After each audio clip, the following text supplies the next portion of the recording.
Gravando, disciplina Análise de Dados 4, segunda-feira, 12 de abril de 2021, 16 horas e 6 minutos, curso de Gestão da Informação, conteúdo, análise de cluster, ou segmentação, ou análise de conglomerado, tudo é o conjunto de nomes aí da técnica que nós estamos falando.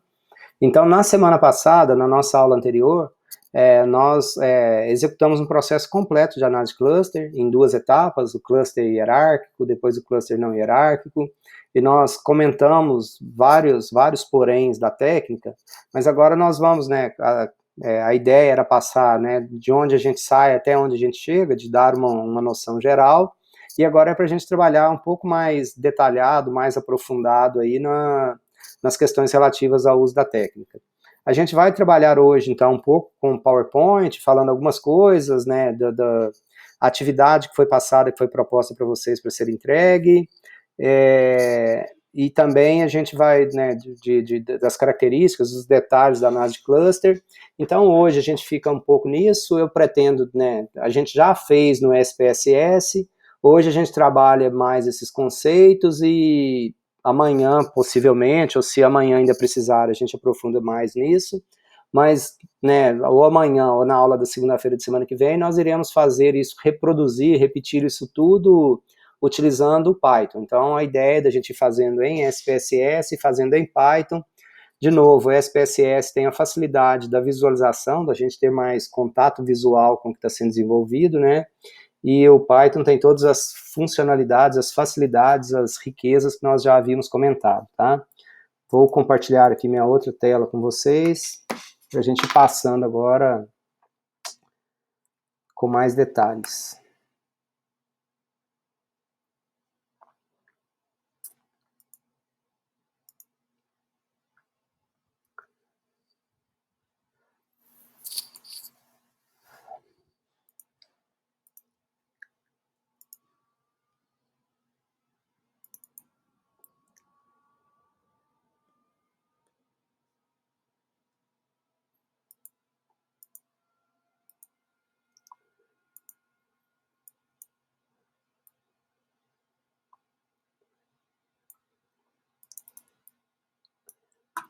Pois bem,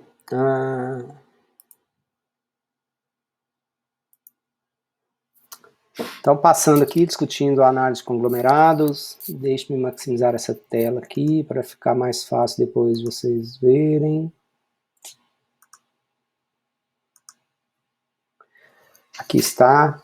Então, de novo, análise de agrupamentos, ou análise de conglomerados, ou análise de cluster, a gente está falando da mesma coisa. Então, quando nós aplicamos a análise de cluster, então, qual que é a ideia, A principal questão, é da gente chegar ao final da análise de cluster, quando a gente executa essa técnica, quando a gente utiliza isso aí, é nós identificarmos os números de agrupamentos mais adequados e nós identificarmos elementos e perfis que compõem cada grupo. Então, quando a gente faz análise de cluster, assim como qualquer técnica estatística que a gente utiliza, a gente tem dois aspectos fundamentais a considerar.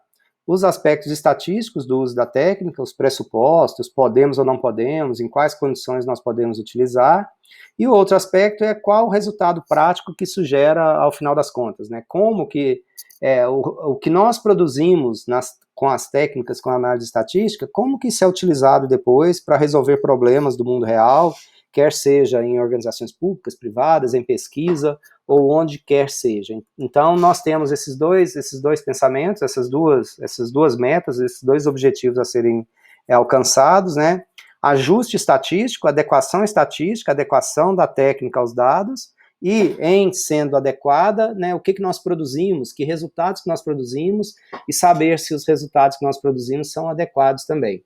Então, a análise de agrupamento é um conjunto de técnicas, é um grupo de técnicas multivariadas, cuja finalidade principal é agregar objetos. Então, nós queremos agregar, nós queremos criar grupos, criar segmentos de objetos. O que são objetos? Objetos podem ser clientes, pode ser alunos, pode ser plantas,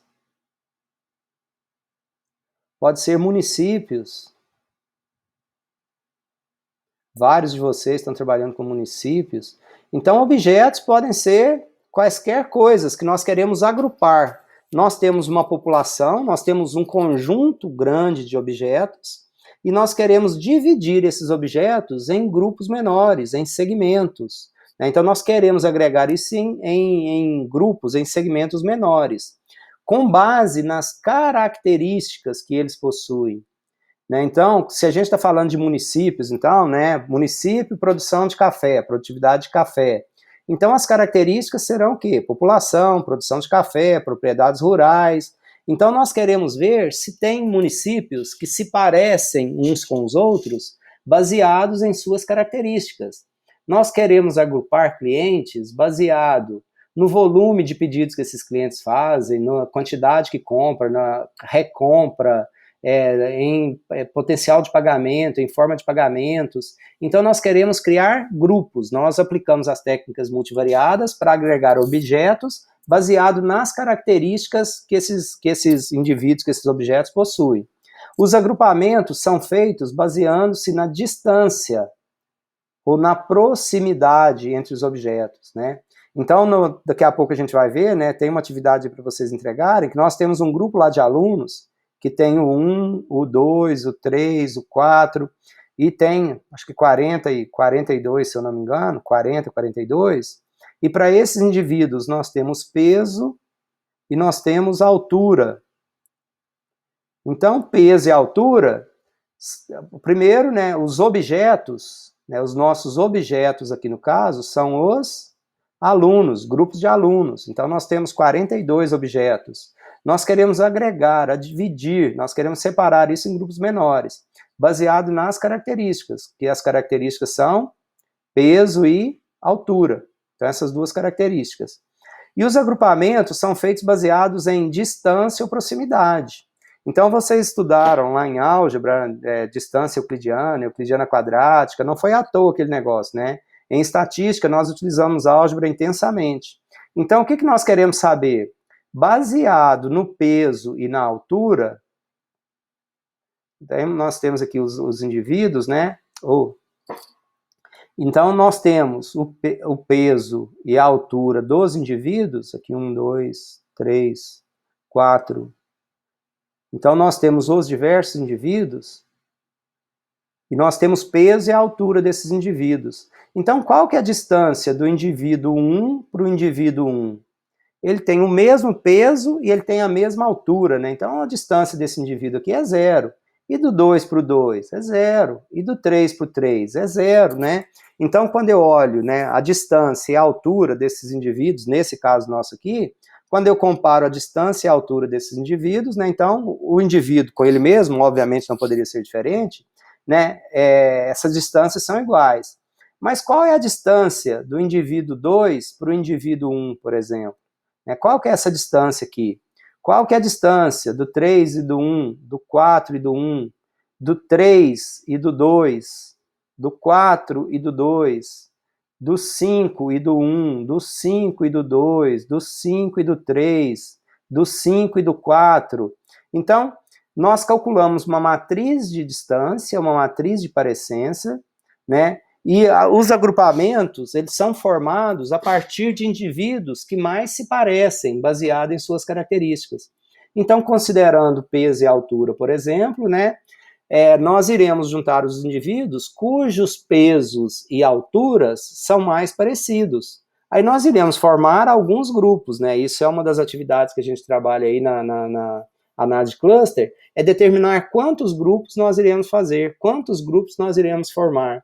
Essa formação de grupos depende, obviamente, da quantidade de objetos que a gente tem, da quantidade de características que a gente analisa e da homogeneidade ou heterogeneidade desses indivíduos baseado nas suas características. Então, nós teremos indivíduos com peso muito grande e altura baixa, peso e altura equivalente, peso muito baixo e altura muito alta. Então, nós temos diferentes combinações das características, e essas diferentes combinações das características serão antecessores, elas nos indicarão a quantidade de grupos, de agrupamentos que nós poderemos formar. Então, cada objeto é semelhante aos outros no agrupamento com base em um conjunto de características escolhidas. Então, né, é importante quando a gente está fazendo análise de agrupamento, diferente, por exemplo, da análise fatorial, que nós determinávamos se uma variável, várias outras técnicas estatísticas, se uma variável ela é importante para determinar o agrupamento, para fazer parte da solução ou não, na análise de agrupamento nós não temos exatamente um teste para ver a validade, a utilidade da variável para formar agrupamento. Qualquer variável que nós utilizarmos, ela irá tentar formar agrupamento. Mas às vezes nós poderíamos estar utilizando variáveis que não são úteis, que não têm utilidade na nossa análise. Então, a gente escolher as variáveis para formar os agrupamentos é uma atividade que nós devemos fazer com muito cuidado, prestar bastante atenção, para a gente formar efetivamente, para nós chegarmos a grupos que possam fazer sentido com o que nós estamos trabalhando. E os agrupamentos resultantes de objetos devem existir elevada homogeneidade interna e elevada heterogeneidade externa. O que é essa elevada homogeneidade interna e elevada heterogeneidade externa? Homogeneidade interna e heterogeneidade externa. O que significa isso? Significa o seguinte, nós temos então os nossos agrupamentos, então nós temos a nossa população, então essa aqui toda, nesse exemplo nosso, é a nossa população. Então são os grupos de indivíduos que nós temos. E nesse exemplo, né, aqui nosso, né, nós formamos um grupo, então a gente tem aqui o grupo 1, nós formamos dois grupos, grupo 2, nós formamos 3 grupos, grupo 3. Então, o que é elevada homogeneidade interna? Significa que todo mundo que está dentro do grupo 2 se parece muito, todo mundo que está dentro do grupo 1 se parece muito, e todo mundo que está dentro do grupo 3 se parece muito. Ou seja, os grupos que nós formamos, esses indivíduos que estão dentro desse grupo têm que apresentar homogeneidade, eles têm que se parecer, eles têm que ser parecidos. Então, isso é elevada homogeneidade interna. Quem está interno ao grupo, quem está dentro do grupo, se parece. E elevada heterogeneidade externa. Significa que esses grupos são diferentes entre si. Então, os indivíduos que estão no grupo 1 não são parecidos com os indivíduos que estão no grupo 2 e no grupo 3. Os indivíduos que estão no grupo 2 não são parecidos com os indivíduos que estão no grupo 1 e com os indivíduos que estão no grupo 3. E, consequentemente, o grupo 3 é diferente do grupo 1 e do grupo 2.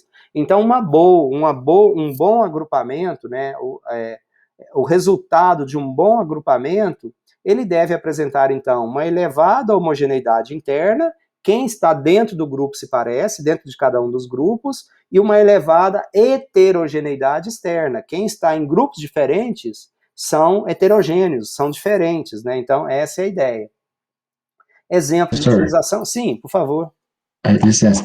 Você estava falando sobre essa questão aí de escolher bem as variáveis para poder alocar em cada agrupamento. Eu estava olhando do exemplo do arquivo do HBAT, tem um caso que, por exemplo, tem um grupo que tem vários casos e um outro grupo que tem só 5 casos. Aí esses casos, só esses 5 casos, eles poderiam ser tipo outliers, alguma coisa assim? Desculpa, eu não estou vendo os nomes, é quem que está falando? É o Eduardo. Ô, Eduardo, você chegou, meu amigo. Então, na verdade, Eduardo, vai depender da seguinte questão, vai depender do tamanho da nossa base de dados, qual que é o tamanho da... Normalmente, a gente usa alguma coisa tipo percentual da base. Às vezes, a gente não quer grupo que tem... Depende, assim, não tem um... Assim, quanto que é? Não tem. Às vezes, a gente quer grupos que não tenha menos que 5% da base ou 10% da base, entendeu? Então, naquele exemplo nosso, se for 5%, uma base que tem 100, e eu tiver um grupo com 5, ok, sem maiores problemas, porque deu 5% da base, entendeu? Às vezes, Eduardo, a gente tira já esses casos, digamos assim, muito diferentes, a gente já trata eles como grupos já separados a priori. Imagina que a gente vai segmentar, por exemplo, municípios, depende das variáveis que nós estivermos utilizando, Então, por exemplo, toda vez que eu for utilizar município para trabalhar e que eu for utilizar população para alguma coisa, é muito relevante para eu poder tratar todos os municípios de nós utilizarmos medidas relativas ou per capita, por exemplo. Vamos pegar o PIB. Então, se a gente comparar o PIB de São Paulo com qualquer outro município, ferrou. Então, São Paulo seria um outlier. Mas a gente pode dividir o PIB pela população. Aí, São Paulo, ele teoricamente, ele é comparável à minha querida Canaã, que tem menos de 5 mil habitantes, entendeu? Então é interessante, assim, a gente já está falando aqui, você perguntou se um grupo desse tamanho, né, ele já poderia ser considerado outlier ou não. Eu estou te falando que depende do tamanho da base, depende do que nós efetivamente queremos fazer, e eu já estou te dando uma alternativa, te falando uma alternativa do que muitas vezes causa outlier e de como que a gente pode minimizar esses outliers, fazendo transformação das variáveis, entendeu? Entendi. Tá? Mas não Entendi. Então necessariamente depende, né? depende. Não tem uma, assim, obviamente, a hora que a gente caminhando hoje, a gente pretende trabalhar com isso mais, a gente vai vendo algumas situações que podem ser consideradas outlier, de que a gente poderia tirar da análise, principalmente quando a gente está tratando do cluster hierárquico, que é quando a gente está buscando padrão. Às vezes, o que normalmente a gente faz? A gente tira esses objetos quando a gente está fazendo cluster hierárquico, encontra os padrões que a gente quer, e a hora que a gente for fazer a modelagem não hierárquica, aí a gente volta todos os objetos para a base e segmenta todo mundo, entendeu? Então é uma prática também que a gente costuma fazer. Mas principalmente na hierárquica, objetos que dificultam a formação dos grupos, é normal a gente retirar da análise preliminar, principalmente se os objetos forem já deliberadamente ou sabidamente objetos que vão ficar isolados, vão ficar sozinhos, né? Então eles têm a propensão de já serem grupos isolados. Imagina, por exemplo, clientes da empresa que você trabalha, né? E você tem micro e pequenas empresas que são seus clientes, e no meio dessa turma tem Martins, ou tem Petrobras, ou tem que ele foge totalmente do padrão de todos os outros. Então eu não quero esse cliente, eu não vou tratar dele? Não, obviamente que não é isso. Mas ele já é um segmento sozinho, isolado. Então você tira ele e já trata ele de forma diferente, sozinho, entendeu? Entendi. Obrigado pela pergunta, Eduardo. Exemplo Fechou. de Obrigado a você. utilização. Então, onde que a gente utiliza? Já comentamos, tá? Identificar grupos de investimentos de acordo com o perfil de risco, identificar segmentos homogêneos de consumidores, estabelecer programas de marketing, identificar grupos de alunos mais propensos à evasão escolar, grupos de segurado de menor, de maior risco, empresas com base em indicadores financeiros, rentabilidade, liquidez, margem. Então, municípios, a gente tem vários exemplos aí, vários usos de análise de agrupamento, tá? Aqui que eu comentava, olha, necessidade de um forte apoio conceitual para contornar críticas. A análise de agrupamento ela é descritiva, não teórica e não inferencial. Então, eu tenho mais de uma forma de agrupar, não tem uma forma única, depende das variáveis que a gente vai utilizar, tá? Depende do modelo de agrupamento que a gente utiliza. Então, a gente tem alguns aspectos, algumas particularidades com a análise de agrupamento. A análise de agrupamento sempre criará agrupamentos, independente da existência real de alguma estrutura nos dados, e a solução de agrupamento não é generalizável, pois é totalmente dependente das variáveis usadas como base para a medida de similaridade.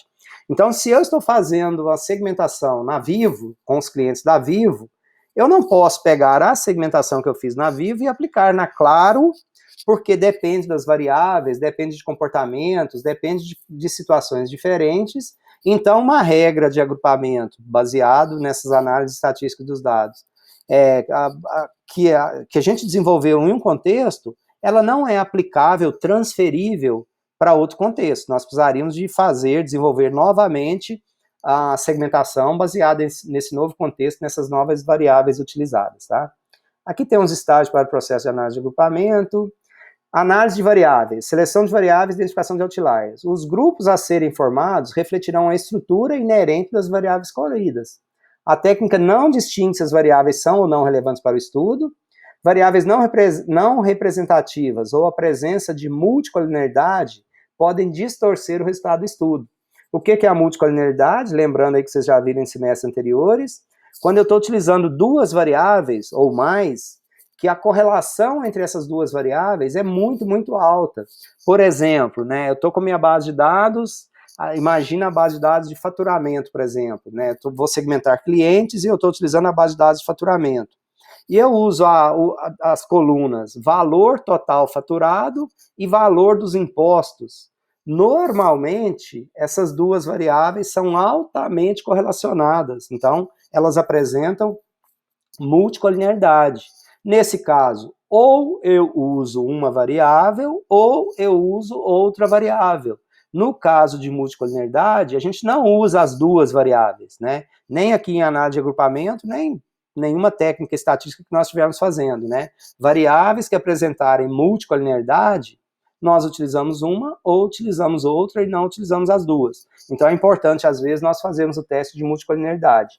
E uma análise de correlação linear já nos dá uma boa ideia de possível presença de multicolinearidade ou não. A técnica é altamente sensível à inclusão de variáveis como comportamentos atípicos, então é possível que objetos atípicos formem grupos isolados e, portanto, as observações atípicas não devem ser eliminadas do estudo, se esse for o caso, que eu acabei de comentar aqui com vocês. E aí nós comentamos, e aqui começa já o que vocês têm para entregar, né? Eu já comentei na semana passada, mas hoje eu comento novamente. Quando a gente vai utilizar análise de agrupamento, análise de cluster, é importante que todas as variáveis que nós utilizemos, elas estejam na mesma escala, elas estejam na mesma unidade de medida, na mesma escala, ou com a mesma variabilidade. Se isso não ocorrer, qual que é o problema disso? As variáveis que apresentarem maior amplitude, maior variação, né, maior escala, essas variáveis tenderão a dominar a segmentação. Então, para nós evitarmos esses problemas, nós trabalhamos com as variáveis padronizadas. E existem várias formas de padronizar essas variáveis, né? Então, tem o score padrão Z, tem a medida range -1 a 1, tem o método range 0 a 1, tem o método de máxima amplitude, método de média 1 e método de desvio padrão 1. Tem outros também, mas esses aqui são os mais comumente utilizados.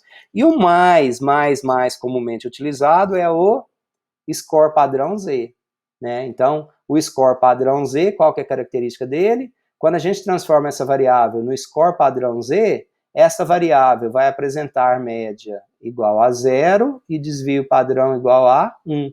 Esta variável Z, então, padronizada, ela tem essa característica. Então, todas as variáveis que nós transformarmos no score padrão Z, elas terão média 0 e desvio padrão 1. Então, essa atividade está posta para vocês. Então, por que a gente precisa padronizar as variáveis antes de usar as técnicas de agrupamento? Porque, né, a utilização das variáveis com medidas ou escalas diferentes pode distorcer a estrutura dos dados, e a gente não quer distorcer. E a padronização das variáveis faz com que seja atribuído o mesmo peso para cada uma das variáveis. Então, a gente só padroniza as variáveis por isso, para todas as variáveis terem exatamente o mesmo peso. Então, eu disponibilizei para vocês, e a atividade a ser entregue, né? A atividade, me ajudem, ela está para ser entregue hoje ou não? Essa aí que o senhor está mostrando é para dia 19. Dia 19, semana que vem. Então, tá beleza, que eu pensei que era para hoje, eu já estava... Hoje tem entrega também, não tem? É a etapa do trabalho, hoje né? Tem a lista de análise fatorial. Beleza. Então, o que acontece? Olha só, eu tenho lá para vocês, para entregar semana que vem, então. Tem uma base lá que tem altura e peso. Então, os nossos indivíduos, os nossos objetos, olha só, a gente tem 40 indivíduos, 40 objetos, e olha o que acontece. A altura está em centímetros. Então, esse indivíduo aqui, olha só, ele tem 218 centímetros. O peso dele é 140. Então, se nós fizéssemos agrupamento baseado em peso e altura, o que nós teríamos, né? A variável altura, ela iria ter maior influência na formação dos grupos. Não é isso que a gente quer. Nós queremos que as variáveis tenham exatamente o mesmo peso. Então, qual é essa atividade que vocês vão fazer aqui, tá? Pode fazer no Excel, pode fazer no Python, no SPSS é muito fácil, então eu não queria que fizesse lá, não. Mas sim, se fizer também, ninguém vai morrer por isso não. É importante entender o conceito, entender como que funciona, tá? Então, como que funciona, por exemplo, a variável, qual que é a ideia, tá? Como que vocês vão fazer? Olha só, a gente tem um método aqui de score padrão Z. Então, o score padrão Z, ele precisa do quê? Ele precisa da média e ele precisa do desvio padrão. Então, ele precisa desses dois parâmetros, desses dois cálculos, né? A gente pode fazer aqui, olha só. Então, a gente tem 40 indivíduos, eu vou calcular aqui igual a média. Então, é a média, né, desta coluna aqui, que é da coluna, que é da linha A2,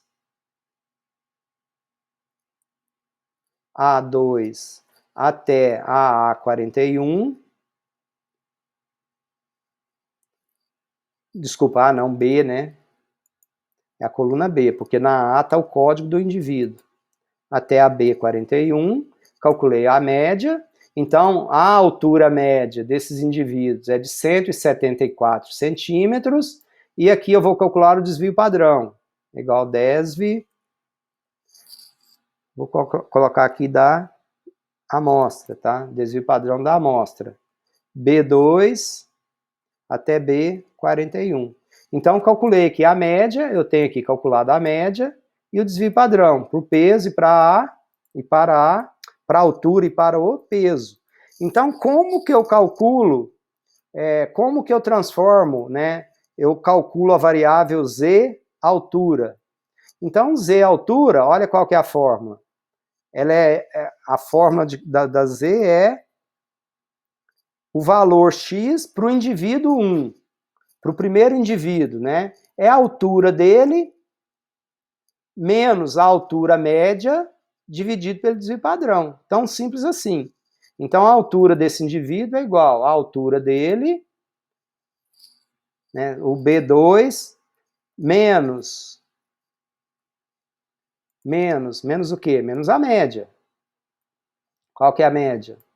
A média é esse valor aqui, dividido por este valor aqui.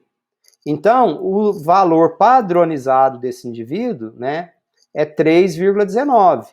Então, o que eu vou fazer aqui? Tá? Eu vou congelar esse valor aqui.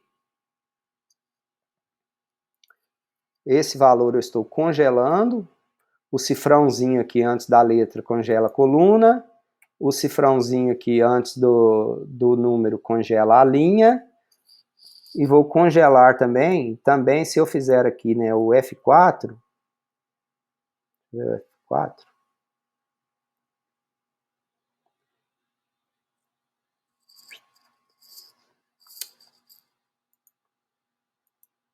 tem um jeito de fazer ali que eu congelo tudo, tá?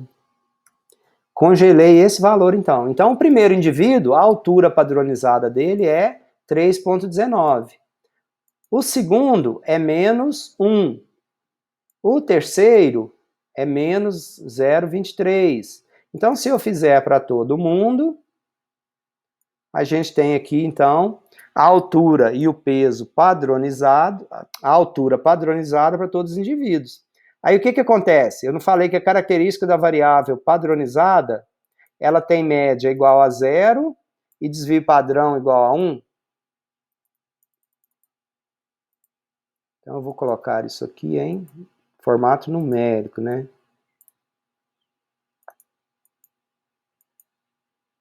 Então, ela tem o valor da média igual a 0 e o desvio padrão igual a 1.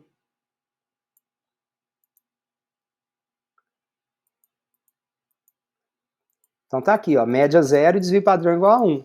Então, nós transformamos a variável altura na variável padronizada Z. Né? Para quem assistiu às aulas, ou para quem viu lá ou para quem estava presente na semana passada, lá, inclusive, nós já mostramos como fazemos essa variável padronizada, lá utilizando o SPSS e como que nós fazemos isso na análise de cluster. Então, qual que é a característica da variável padrão Z? Ela tem média 0 e tem desvio padrão 1. Tá aqui, média 0 e tem desvio padrão igual a 1. Observe o seguinte, né? Tem algum indivíduo aqui, olha só. Esse indivíduo aqui, olha só. Este indivíduo, O score padrão dele, né, é quase zero. Imagina que fosse zero. Vocês sabem o que significa o score padrão dele ser zero? Que ele é o valor da média, né? Que ele é um cara que tem altura média, ele está exatamente na média, né? A altura dele é média. Para quem está positivo, né, a altura média é maior do que a média. Para quem está negativo, a altura média é menor do que a média. Então, às vezes a gente perde esse detalhe, essa riqueza de análise dessa variável padronizada. Valores, Professor, sim. esse 3,19, assim, tá certo, porque foi a fórmula. Mas Z não vai só de menos 3 a 3? Na verdade, esse é o outlier, né? A gente espera que 99,98% dos dados estejam entre menos 3 e 3. Mas tem valores fora desse intervalo também. Tá? Não, obviamente, né?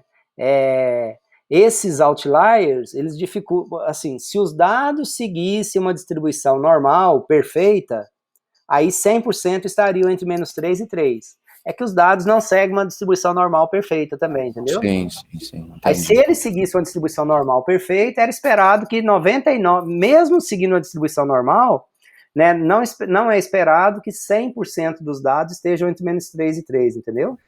Entendi. Então dá para esperar, assim, quando rodar a análise de cluster, que esse cara aí vai ficar sozinho, né? Ele vai bagunçar a vida rodando análise de cluster. No mínimo, ele vai bagunçar a vida. É esperado que ele fique sozinho. Entendi. Tá? É esperado que ele fique sozinho. A menos que tenha alguém aí também com situações parecidas, que não sejam tão discrepantes eventualmente, né? Mas, deixa eu ver, acho que nem tem. Tá? Então, esse cara realmente, a altura dele é... E é verdadeira essa altura, tá? É exatamente isso que eu ia perguntar. Por exemplo, como isso é uma situação da vida real, a gente não pode simplesmente excluir esse cara, porque ele representa uma coisa no mundo real, né? Mundo Então a real. gente só classificaria ele como um outro grupo? Como outro grupo. Você vai ver que quando a gente for fazer o cluster hierárquico, a gente tira ele. Assim, não deixa ele ficar, né, se ele estiver dificultando a formação dos grupos, no cluster hierárquico. Aí no cluster hierárquico, nós vamos definir quantidade de grupos e o centro dos grupos. Aí a hora que a gente for rodar o não hierárquico, ele volta para a base, entendeu? Aí ele é segmentado também. E se ele ficar sozinho, vai ficar. Entendi. Mas é essa a ideia. E aí vocês vão fazer isso então, né? Mostrei aqui qual que é a ideia. Para altura, para peso, e só que vão fazer as outras padronizações também. Então o método range menos 1 a 1, a gente vai pegar o x dividido pela amplitude. O que é amplitude? O maior valor menos o menor valor naquela amostra. Método range 0 e 1. Então é o valor de cada indivíduo menos o menor valor, o mínimo, dividido pela amplitude. O que é amplitude ou range? É o maior valor menos o menor valor. O método de máxima amplitude, né? Então, é o valor do indivíduo dividido pelo valor máximo. O método da média 1 é o valor do indivíduo dividido pela média. O método do desvio padrão 1 é o valor do indivíduo dividido pelo desvio padrão. Então, são alguns exemplos de padronização que nós podemos utilizar. Para a análise de cluster, pode ser qualquer uma, não interessa qual seja. Para a análise de cluster, o que é relevante é que todas as variáveis estejam na mesma unidade de medida, na mesma escala. Tá? Então, isso é útil também, é outro ponto importante, que não é só quando as variáveis estão em escalas diferentes ou medidas diferentes, mas se elas apresentarem diferentes variabilidades, tá? Se uma variar diferente da outra, é interessante também que seja feita essa padronização, tá bom? Professor, Oi. nessa parte aí que você falou do método range e tal, esse XP, ele seria o quê? Por exemplo, seria uma altura? Qual que é? Deixa eu ver. É porque na fórmula do range, aí tem de menos 1 a 1, de 0 a 1, cada um é um caso, né? De padronização. Cada um é um caso. Você vai criar, eu criei uma variável aqui, olha só, para altura. Aí você vai fazer isso para peso. Pessoal, só um instantinho, por favor. Tá.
Home office tem isso, a gente tem que atender interfone de vez em quando também.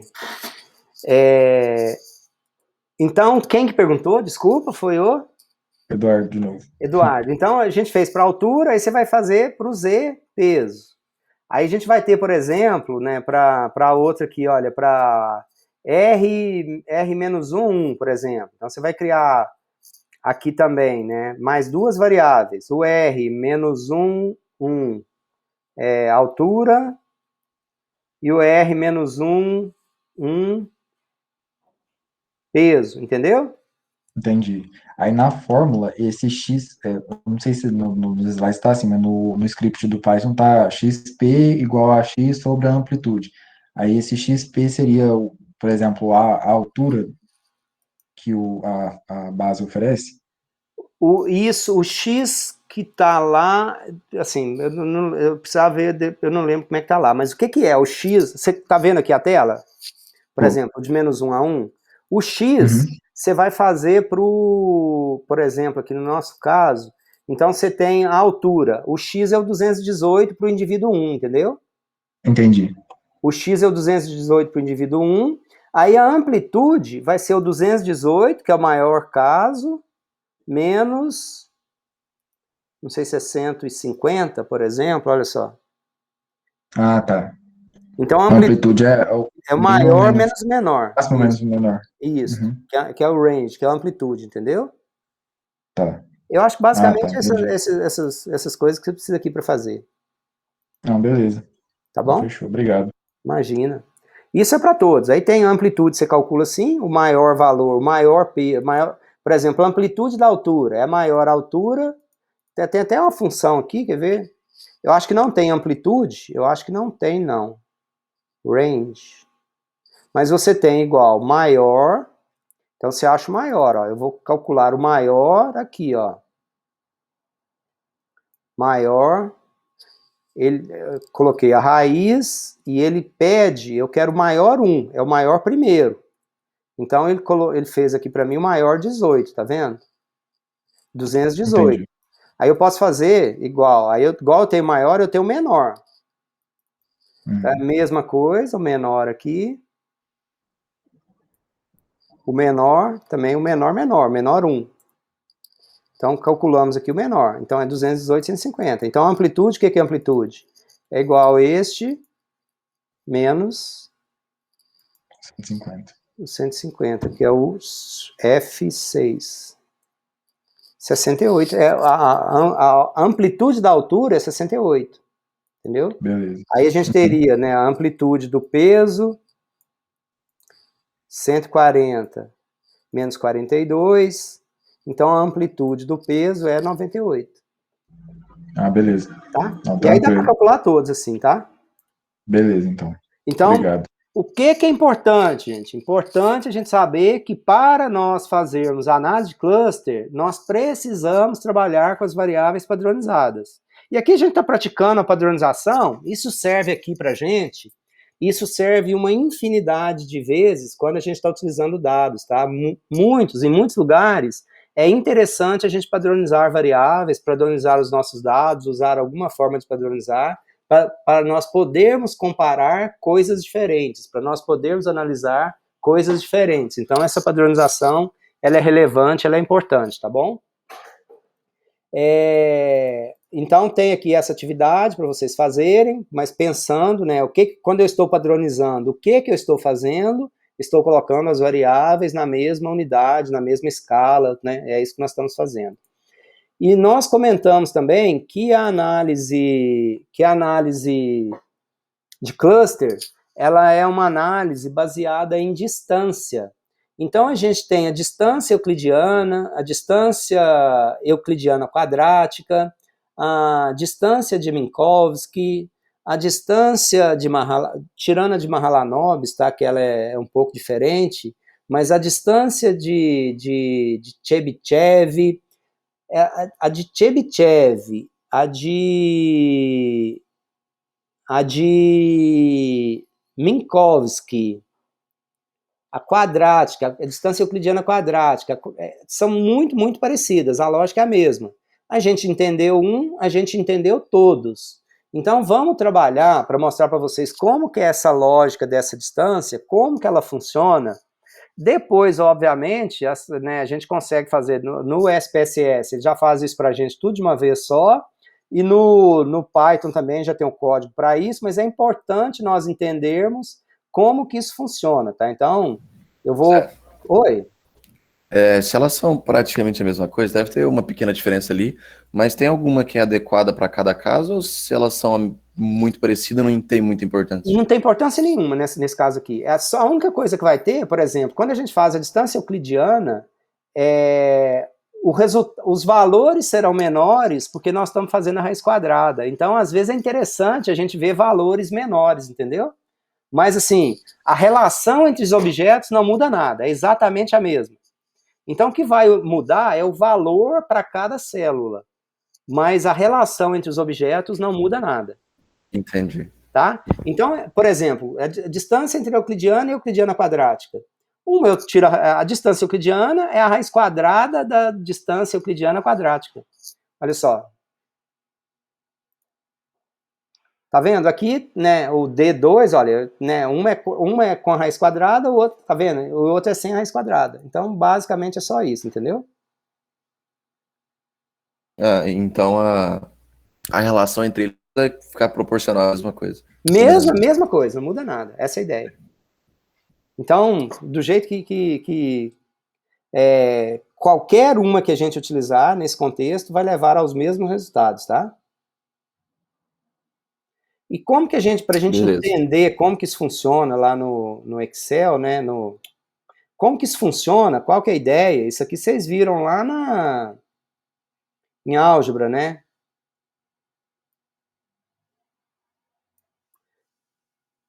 Mas como que isso funciona? Olha só, vou trazer para cá.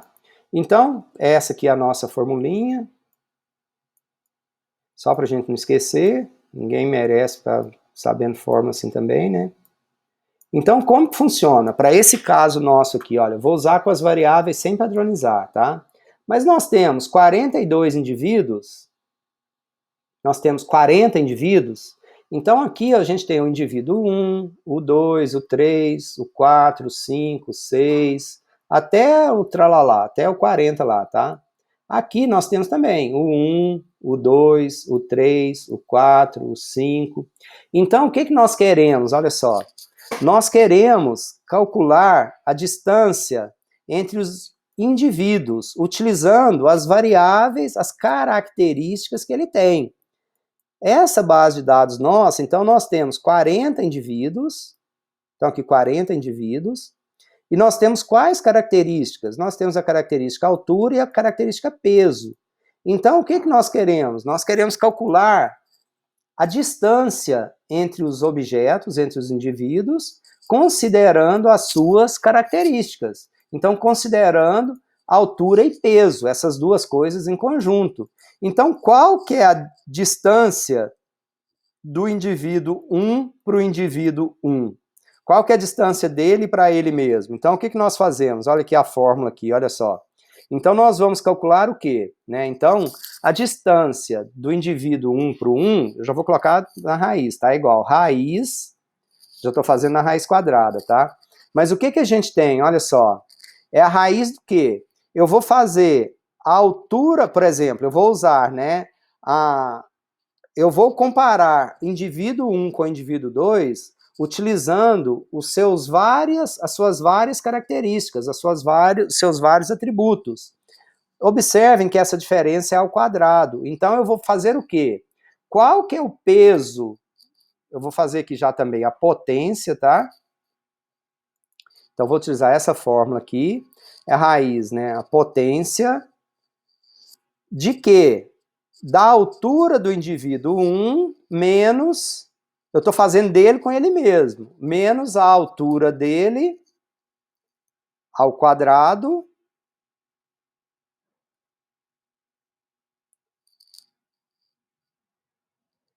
mais a diferença do peso dele para ele mesmo. Então, desse menos esse ao quadrado. E a raiz disto.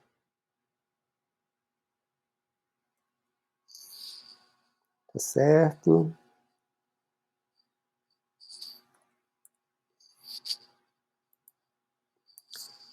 Potência B2, a raiz.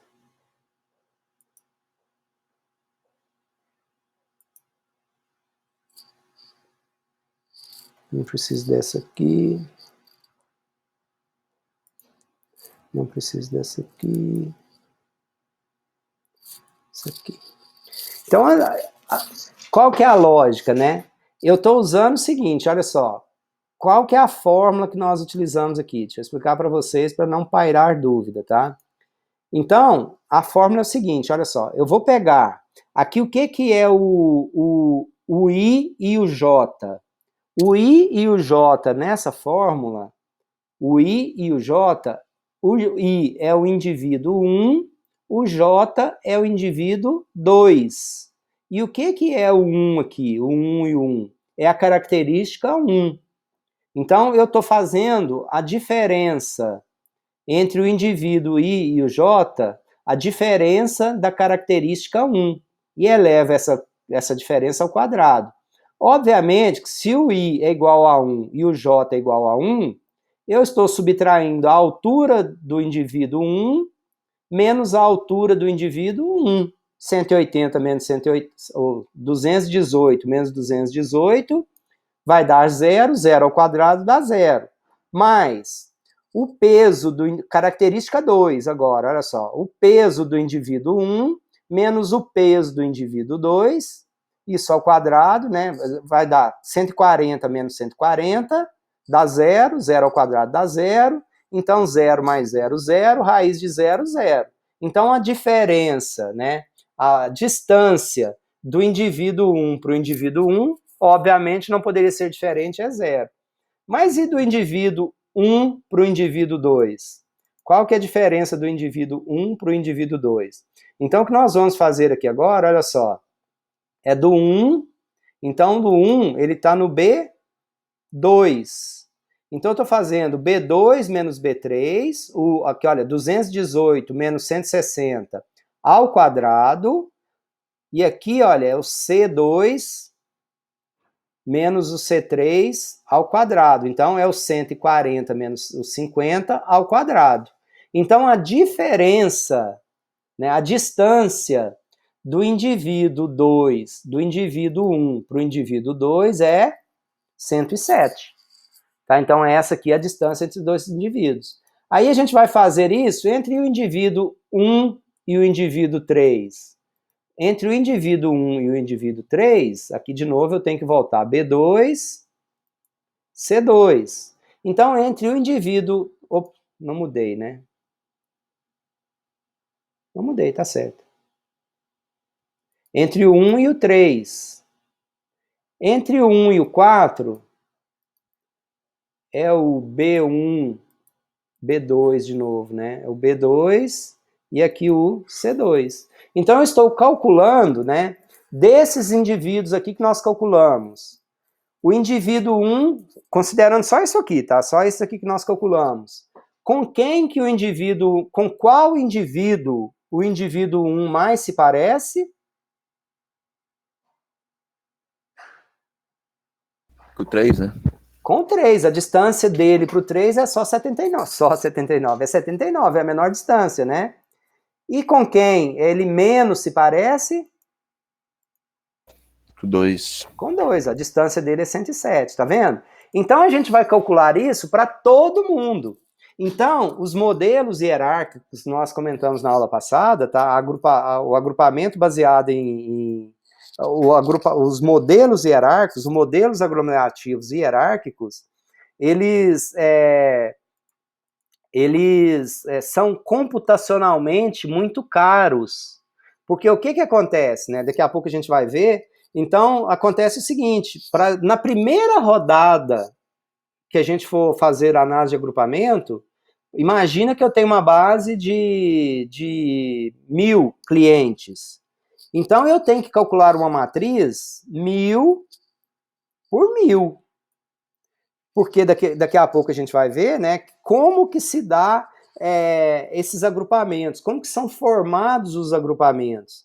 Então, computacionalmente, os métodos hierárquicos, os modelos aglomerativos, eles são caros. Então, a nossa base, para rodarmos os modelos aglomerativos, elas não podem ser grandes, né? Se forem muito grandes, com muitas variáveis, por exemplo, nós precisaríamos de máquinas extremamente robustas para executarem essa aglomeração, que normalmente não é o caso, não é o que a gente está trabalhando.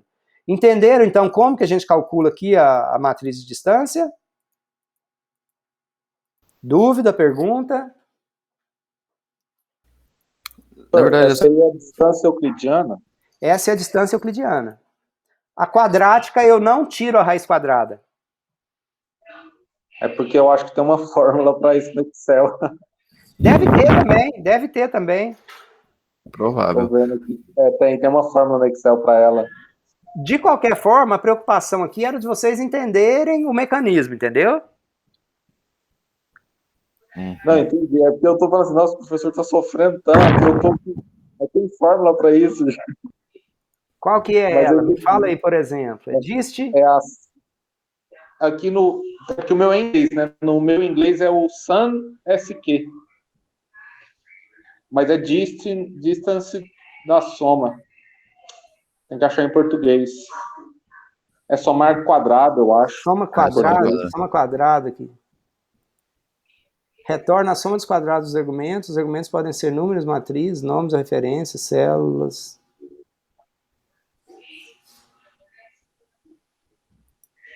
Deve ser isso aqui. Eu acho que ela faz. Acho que é essa. Não, é essa mesmo. Só que o que ela faz? Deixa eu ver, soma quadrado. De qualquer forma, você precisa de passar os...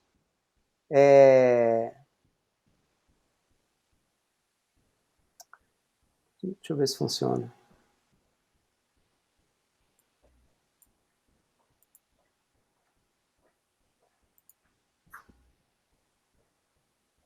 De qualquer forma, acho que você precisaria fazer conta também, entendeu? Normalmente, por exemplo, eu calculei o Z aqui, o Z altura, eu tive que calcular, eu calculei a média separada e o desvio padrão separado. Depois eu apliquei a fórmula do Excel para poder calcular o Z, entendeu? Uhum. Então você tem essa desvantagem. Você pode fazer de uma única linha e resolver de uma vez, né, igual o senhor está fazendo, ou você pode fazer igual eu estou fazendo aqui, que seria separar, né, essas variáveiszinhas e depois joga na fórmula, né? Sob o ponto de vista didático, é melhor do jeito que você está fazendo, inclusive. Porque aí a gente vai vendo passo a passo, é mais fácil de entender, entendeu? Sob o ponto de vista didático. Sob o ponto de vista computacional, acho que vai acabar dando na mesma. Assim, quando bases são grandes, eu acho que acaba dando na mesma. Eu acho que não tem diferença, não, sob o ponto de vista computacional. Aí vai da forma que vocês quiserem, que vocês preferirem. Quando vocês forem, por exemplo, ver esses códigos Python, via de regra, neguinho gosta de fazer tudo de uma vez só, entendeu? Então vai virando aquela coisa. Às vezes é difícil de entender, mas quem faz é metido a fazer mais difícil, sabe? Então... Mas no final das contas eu acho que dá exatamente na mesma, tá? Você vai ter mais linha de código, digamos assim, né? Quando você está fazendo isso do Python, por exemplo, mas sob o ponto de vista de execução, eu acho que vai ser a mesma coisa. Acho que não vai ter diferença, não. Perfeito? Obrigado aí, Igor. De boa. Igual eu falei para você, o Excel eu consigo desenvolver bem, entendeu? Uhum. Python eu estou aprendendo. Bom demais, bom demais. E é bom isso porque acho que a melhor das coisas é essa reciprocidade, né? De a gente, eu particularmente adoro ir aprendendo, né? Tem tanto de coisa que, aliás, a gente não sabe quase nada. Então, aprender é sempre, a minha mente é sempre aberta ao aprendizado. Então, quaisquer contribuições que vocês derem são sempre muito bem-vindas, tá? Agradeço muito.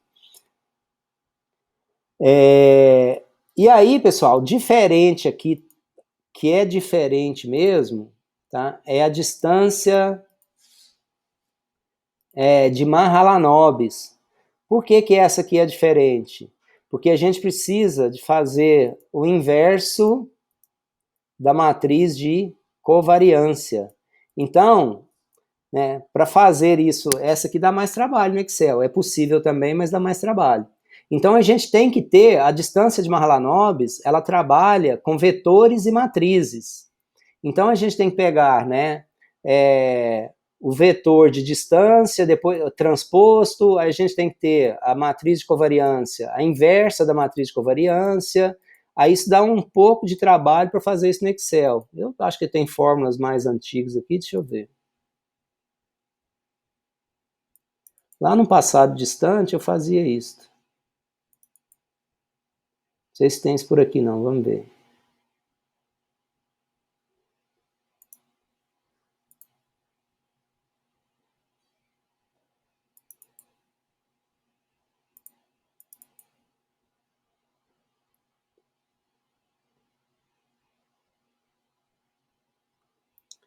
Tá aqui não. Mas enfim, para fazer isso no Excel dá um pouquinho mais de trabalho, tá? No Python tem a fórmula lá também, é 2 palitos, não tem muito segredo não tem muito trabalho não. Mas no Excel dá um pouquinho de trabalho para fazer, mas acho que é que dá mais trabalho, tá? Então, é atividade aí para vocês fazerem, para entregar na semana que vem, mas mais importante do que fazer é entender a relevância disso. E agora a gente vai conseguir aqui, eu vou mostrar, vocês vão conseguir entender por quê, né, ou qual a utilidade dessas matrizes de distância na análise de agrupamento.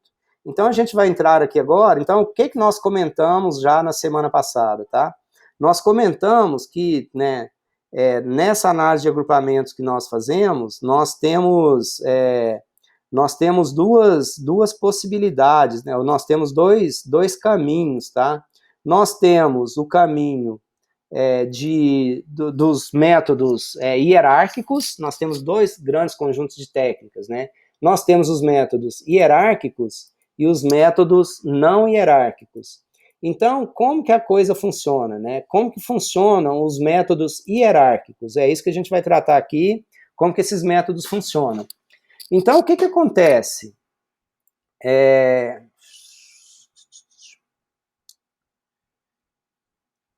Caneta.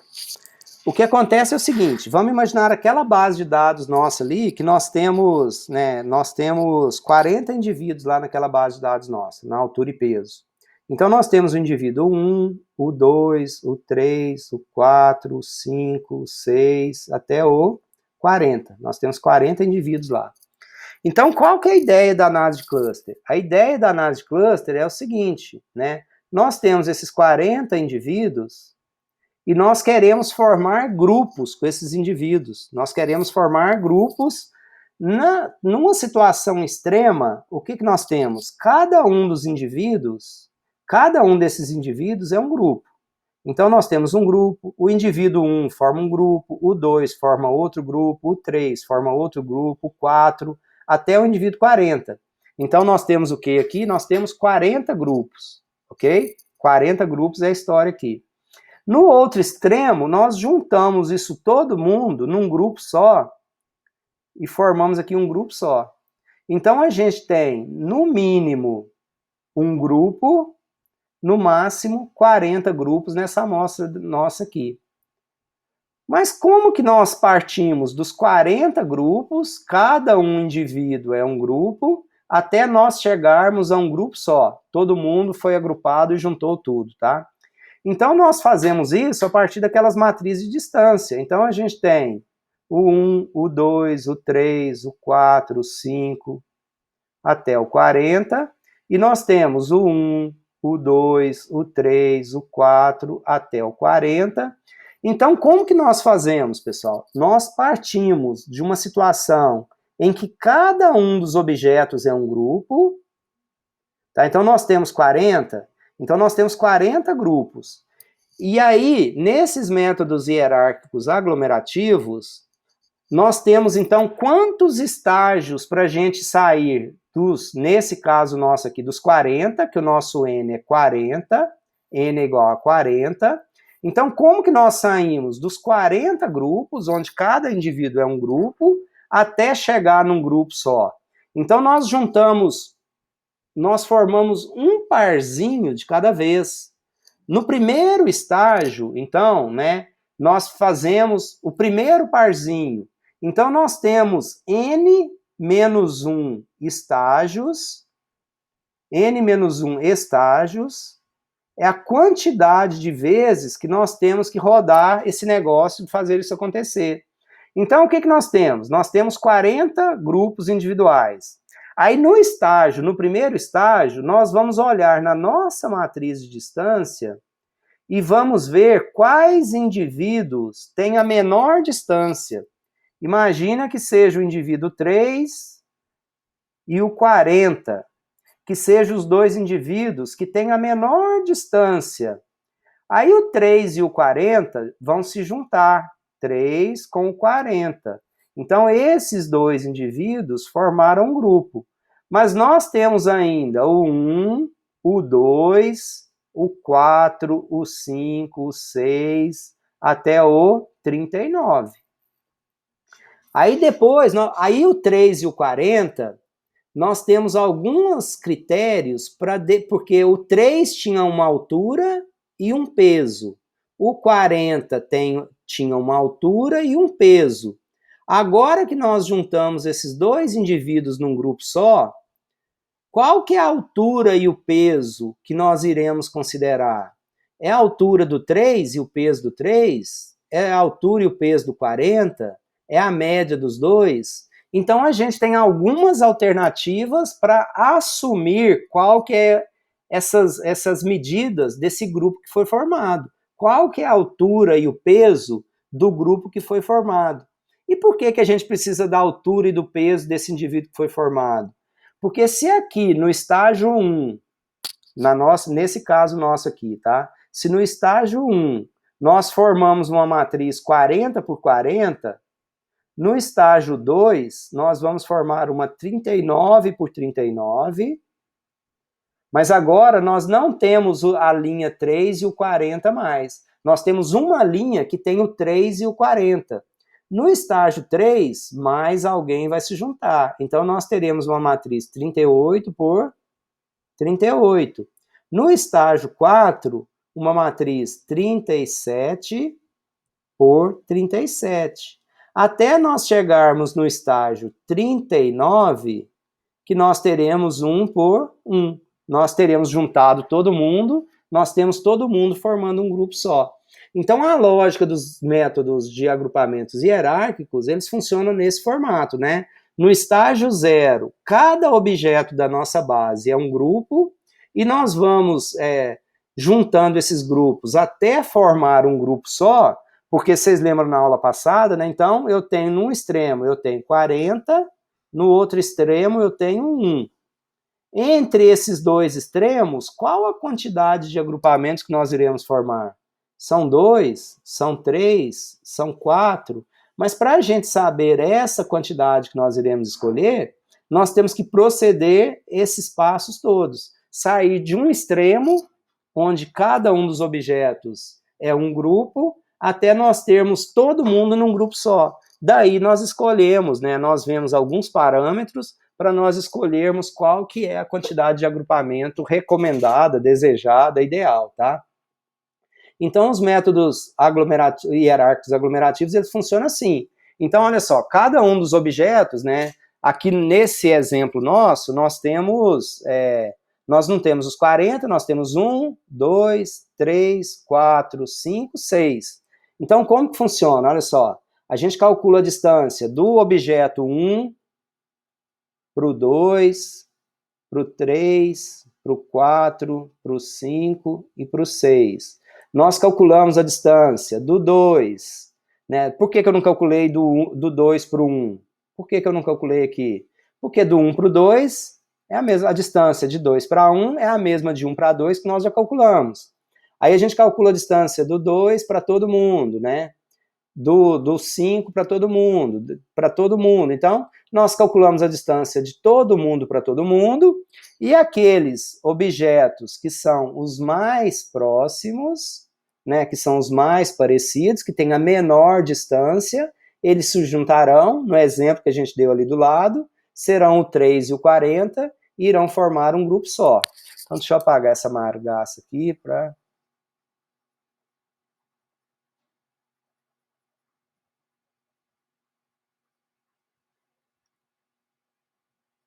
mais fácil fazer assim. Então, como que funciona, né? Então, a gente calcula a distância de todo mundo para todo mundo, no estágio 0. Aqueles indivíduos que tiveram a menor distância irão formar o grupo. Olha, então no início, isso, né, agora em texto, isso tudo que eu falei para vocês anteriormente. No início, cada indivíduo representa um grupo. Para esses métodos, os agrupamentos são formados a partir de uma matriz de parecência, aquela matriz de distância, né, que pode ser a matriz euclidiana quadrática, pode ser, né, de Mahalanobis. Queremos identificar os objetos que mais se parecem, agrupamos esses objetos e os consideramos como um único objeto e definimos uma nova matriz de parecência. Então foi isso que eu desenhei para vocês no estágio anterior. Quais são os passos, então?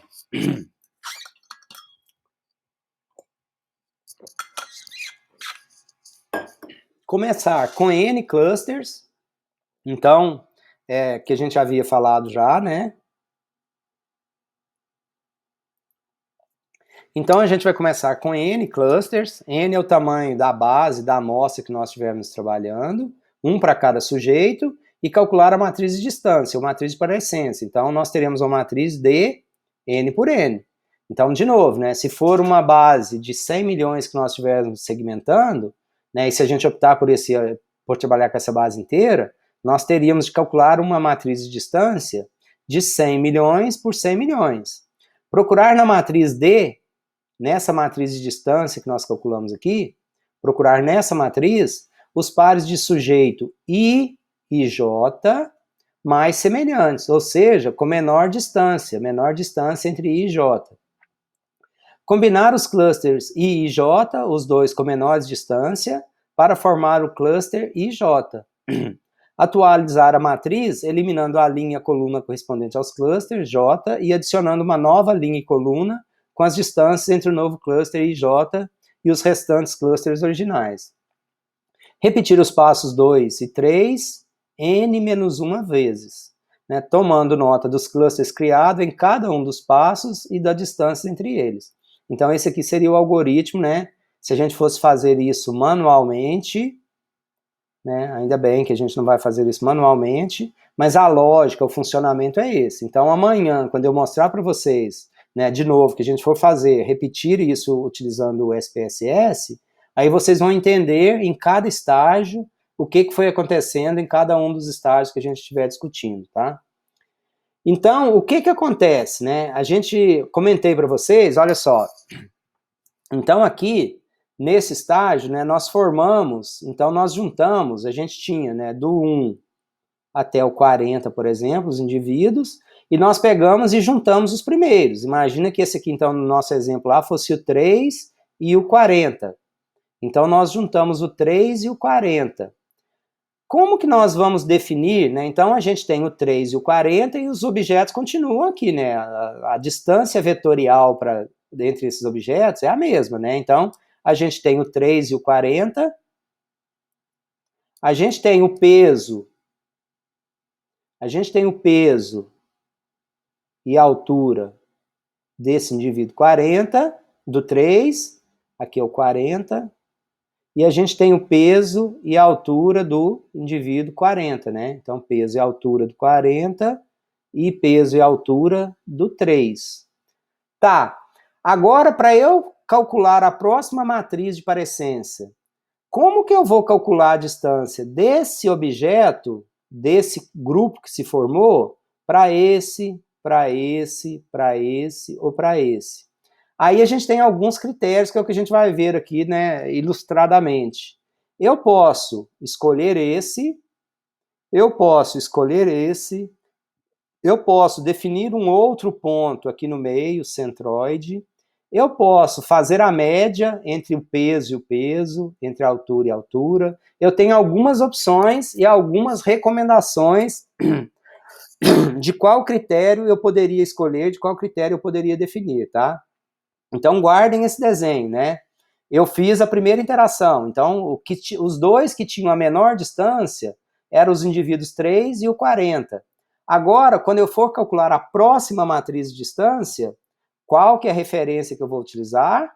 É a referência do indivíduo 3, do indivíduo 40, uma combinação deles. Então, é isso que a gente vai ver aqui agora, olha só. Então, após a formação do primeiro cluster, que eu estava comentando ali com vocês, juntamos o 3 e o 40, formamos o primeiro cluster. É preciso definir como a distância entre os dois clusters será computada. Os principais métodos são método do vizinho mais próximo, do vizinho mais longe, das médias da distância, do centroide e de Ward. Então, esses são os principais, mas também não são exaustivos, não são os únicos, tá? Tem outros métodos para calcular essas distâncias também. Então, como que nós vamos fazer isso agora? Como que cada um desses métodos funcionam, é o que nós vamos ver agora. Então, o que a gente tem? Olha só. E tem uma variação de nomes, tá? Menor distância, ou ligação individual, ou single linked, ou nearest neighbor. Então, como que funciona? Olha só. Em um determinado estágio, né? Se a gente tinha lá do 1, imagina que a gente tivesse do 1 até o 40, dos nossos 40 casos. Então, o que a gente tem aqui? 1, 2, 3, 4. Nós estaríamos, então, no estágio 39 menos 4, nós estaríamos no estágio 35. Então, do estágio 35 por 36, né, um desses grupos irá sumir. Nós iremos ficar com 3 grupos, porque 2 irão se juntar. Então, olha, nesse aqui, então imagina que aqui tem o indivíduo, aqui seja aquele primeiro grupo nosso, tem o 3, tem o 40, tem o 27, tem o 16 e tem o 38. Imagina que essa aqui seja a configuração. Então, qual altura e peso eu vou utilizar?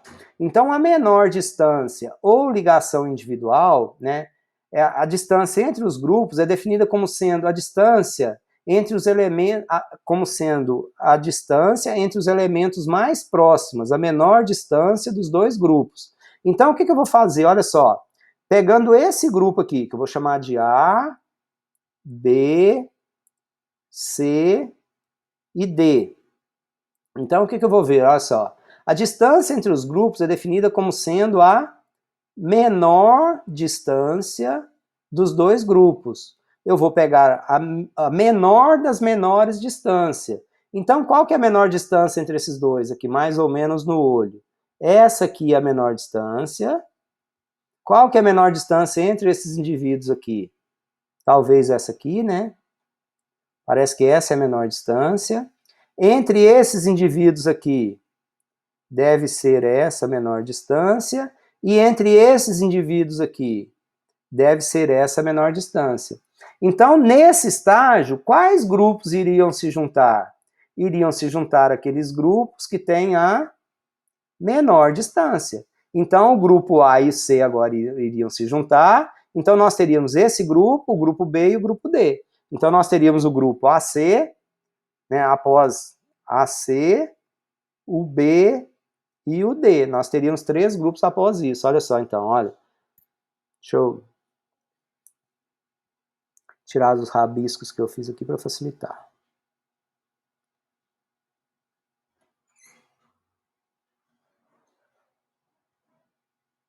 Então, o que a gente tem? Olha, a menor distância do grupo A para o B, para o C e para o D.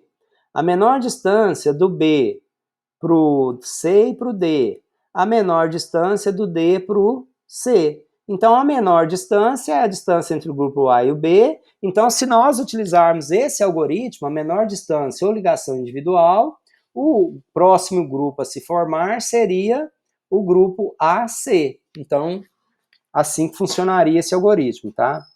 A gente tem um outro método, né? Método do vizinho mais longe, ou maior distância, ou ligação completa. O que nós pegamos aqui agora? Nós pegamos, né, as maiores distâncias. Então, o que a gente tem? Olha só, a gente calcula quais indivíduos estão mais distantes, tá? Também da mesma forma entre todos os grupos, e aquela que for, né? Na verdade, a que for, aqui está errado, tá? é a que for, nós queremos, tá, a menor. Nós vamos, a distância entre I e K, nós pegamos o quê? A menor, nós vimos todas as maiores distâncias, mas dado as maiores distâncias, nós pegamos a menor das maiores, olha só. Vou fazer de novo, né? Aqui, olha só, nós pegamos todas as maiores distâncias entre os indivíduos. Então, nós calculamos todas as maiores e nós pegamos a menor das maiores. Então, o próximo grupo a se juntar é aquela que tiver a menor das maiores distâncias. No modelo anterior, né, no menor distância ou ligação individual, nós pegamos a menor das menores. Na maior distância ou ligação completa, nós pegamos a maior das maiores. E a gente tem esse outro agora, que é a distância média ou ligação média. Então, a distância entre dois grupos, né, é definida como sendo a distância média entre todos os pares de indivíduos dos dois grupos, buscando-se a menor distância média entre os grupos. Então, o que a gente tem? Ó, calcula de todo mundo para todo mundo. Então, essa aqui, computacionalmente, é mais cara ainda, tá? Porque a gente calcula de todo mundo para todo mundo. E aí nós temos, então, os grupos que tiverem a menor, né, que tiver a menor média, distância média entre todos os elementos, aí eles se juntam para formar um grupo só no próximo estágio. O método... Sim. Essa aí, ela é computacionalmente mais cara, mas ela parece ser um pouquinho melhor, não é? Porque, por exemplo, eu digo que você pegar a da maior distância, tá? Do vizinho mais longe, ela vai gerar uma homogeneidade maior dentro do próprio grupo que ela criar. Essa aqui, perfeito, a de maior distância. Isso aqui, inclusive, é uma característica dela, tá? Essa maior distância ou ligação completa, ela cria grupos mais homogêneos. Isso. Só que daí a de menor distância cria grupos mais heterogêneos, só que daí você não consegue garantir a homogeneidade dentro. O da média, ele é mais caro, só que ele costuma ser melhor, não é?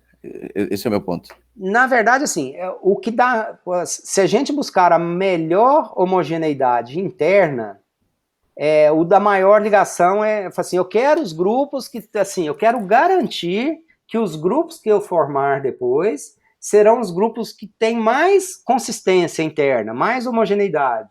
Então, o algoritmo melhor é o de maior distância. Esse aqui garante que, assim, é provado que ele forma os grupos com maior homogeneidade, entendeu?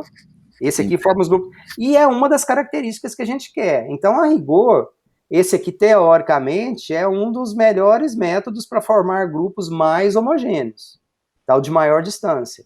Qual que é a treta do ligação média? Média é média, né? Então, você tem indivíduos, eventualmente, muito distantes e indivíduos muito próximos. Então, pode ser que, na média, aí você vai ter uma menor média, mas você vai ter objetos muito diferentes dentro do grupo, entendeu? Entendi. Pode não ser o melhor para formar grupos mais homogêneos. Digamos assim, ele tem um certo apelo ao considerar a média, aí talvez esse aqui seja uma boa alternativa, principalmente para isso que você está pensando, que é o método centroide. A gente calcula, ele é parecido com o das médias, tá? Mas o que a gente faz aqui? A gente calcula o centro de cada grupo, a gente não calcula a média das distâncias. A gente faz dentro do grupo, a gente calcula um centro, e ele tende a ser, inclusive, a gerar resultados grupos um pouco mais homogêneos do que, inclusive, o das distâncias médias. Agora, qual que é a treta também, né? A treta é o seguinte, é muito difícil você cravar, é difícil ter argumentos para você cravar que um método é melhor do que o outro, que, enfim, exceto aquele da maior distância, que ele tem a capacidade de gerar grupos mais homogêneos, né? Porque, assim, uma boa segmentação para alguns, tudo bem que a gente procura a máxima homogeneidade interna e a máxima heterogeneidade externa. Então, se a gente alcançar isso, com o método que nós conseguíssemos alcançar isso, seria o melhor método, entendeu? Agora, como que a gente de fato vai testar isso? É muito caro ficar testando isso a posteriori também. Então, normalmente, a gente escolhe um dos métodos, forma os grupos que a gente quer e vamos ser felizes, entendeu? Apesar dos grupos serem diferentes, né, para cada um dos métodos que a gente formar, os grupos serão diferentes, a composição dos grupos serão diferentes, mas não serão 100% diferentes, não serão idênticos. Serão diferentes, não serão idênticos, mas serão parecidos. Então, no final das contas, assim, não há muito, exceto aquele de maior distância, que ele garante a maior homogeneidade interna. Não tem assim, fala assim, qual que eu utilizei? Você não vai ser criticado por utilizar A, B ou C, entendeu? Você adotou um, escolheu, está justificado, está especificado que você utilizou, e você não será criticado pelo método que você utilizou. Entendi. Às vezes basicamente é difícil às vezes definir um método melhor, então qualquer um deles é bem trabalhado, você pode selecionar qualquer um. Bem justificado, você pode selecionar e ser feliz com a escolha que você fez, entendeu? Tá bom. Não tem. Inclusive, assim, se você for pegar, por exemplo, em praticamente todas as ferramentas, tem todas essas variações. E, assim, apesar de gerar resultados, de novo, ligeiramente diferentes, né, nunca serão idênticos, mas também nunca serão totalmente discrepantes, entendeu? Acho que essa é a ideia. Entendi. Valeu. Perfeito, obrigado. E o método WARD, ele é, né, também tem umas fórmulas aí. O método WARD, ele é atraente por basear-se numa medida de forte apelo estatístico. Então, esse aqui, olha, o método WARD, ele busca unir objetos que tornem os agrupamentos formados os mais homogêneos possível. A medida de homogeneidade utilizada baseia-se na partição da soma dos quadrados total de uma análise de variância. Então, aqui, né, como que a gente vai calcular isso? Os algoritmos já fazem isso tudo também. Então, esse método WARD, ele facilita. É o Eduardo que estava perguntando, né? Não, é o Paulo. Ô, Paulo, ainda certo ainda, porque eu não estou vendo as faces não, tá? Eu estou com a tela maximizada para facilitar para quem for ver depois. Paulo, então esse aqui, né, a ideia, né, é a gente pegar alguma variável que a gente quer analisar, né, e a gente vai ver essa medida de homogeneidade baseando na partição da soma dos quadrados totais de uma análise de variância. Então, isso aqui, né, o apelo estatístico disso é grande, e ele vai, baseado na variável que nós trabalharmos, ou no conjunto de variáveis, ele vai falar o seguinte, olha, se eu pegar, por exemplo, altura, peso, idade, os indivíduos que estão dentro desse grupo, ou dentro de um grupo, né, os que ficaram dentro desse grupo, são indivíduos que apresentam a menor variância possível.